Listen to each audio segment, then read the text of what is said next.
Global hand washing day पे जो speech है मिनिस्ट्री के लिए ऑफ वाटर सैनिटेशन, तो उसमें स्टार्टिंग हम करेंगे कि जो ग्लोबल हैंड वॉशिंग डे है 15 अक्टूबर को मनाया जाता है। ठीक है, इसकी इम्पोर्टेंस ये भी है कि सस्टेनेबल डेवलपमेंट गोल जो हमारा 6 नंबर है, वॉश जिसको भी बोलते हैं, उससे भी बहुत जुड़ा हुआ है। 2030 तक जो हमें अचीव करने की बहुत ज़रूरत है। तो हमें हैंड वॉश करने के लिए वो स्पीच कह देंगे कि हैंड वॉश करना क्यों ज़रूरी है। पहला, कि अभी कोरोना महामारी में आप देखते हैं कि हैंड वॉश अगर रहेंगे, आपके यहाँ क्लीनलीनेस रहेगा, तो बीमारी कम फैलती है। तो कि सिर्फ कोरोना की बीमारी नहीं, बाकी बीमारियां भी कम फैलती हैं। फिर आप रिपोर्ट्स दिखा सकते हैं कि जैसे जैसे स्वच्छ भारत मिशन के अंदर सैनिटेशन, साफ़ सफाई बढ़ी है, तो जहाँ जहाँ पे साफ़ सफाई बढ़ी है वहाँ लोग बीमार होने कम हुए हैं। तीसरा, हमारा जल जीवन मिशन है, तो उससे आपको पानी भी अब अवेलेबल हो रहा है, तो आप उस पानी को इस्तेमाल करें अपनी स्वच्छता के लिए।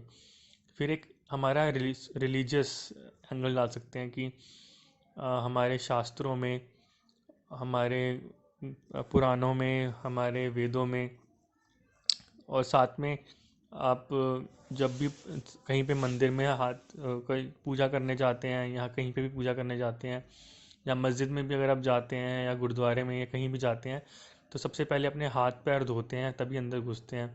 तो ये भी हमारा रिलीजन भी बहुत साइंटिफिक है, वो भी हमें बोलता है कि हाथ पैर आराम अच्छे से धोने चाहिए, कुछ भी, या तो पूजा करने से या खाना खाने से पहले भी। फिर बच्चों के लिए ये बहुत ज़रूरी है, क्योंकि बच्चे कहीं भी हाथ लगा देते हैं, तो उनको खाना खाने से पहले हाथ धुलवाने या उनके बारे में बताना बहुत ज़रूरी है। और इसके बारे में आप बात कर सकते हैं। साथ में आप आप बताएंगे कि आप भी अपने एक छोटा सा, आपने भी संकल्प लिया है कि जब भी ज़रूरत पड़ेगी तुरंत, अगर वो खाना खा रहे हैं या फिर कुछ पूजा कर रहे हैं या कुछ, या बीच में अगर उनको लगता है उन्होंने कहीं इधर उधर हाथ गलत जगह, गंदी जगह लगा लिए हैं, तो वो अपने हाथ को धोना सुनिश्चित करते हैं।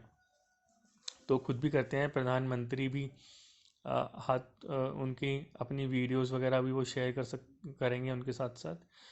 तो इस तरह से आप उनको बता सकते हैं कि कैसे अलग अलग एंगल से इसमें आप बता सकते हैं कि अलग अलग हमारी स्कीम्स भी चले जा रही हैं, और साथ में हमारा पुराना जो रिवाज है, जो हमारे संस्कृति है, उसमें बहुत गहरी परंपरा है हाथ धोने की, तो उसको ही आगे बढ़ाना है।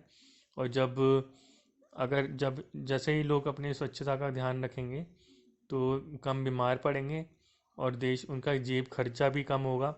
कम बीमार होंगे तो खर्चे पैसा बचेगा, जो पैसा बचेगा वो और अच्छा पढ़ाई में, अपने बिजनेस में, या अपनी और ज़रूरत में, अपने खाने पीने रहन सहन में इम्प्रूव, उसको सुधार में ला सकते हैं।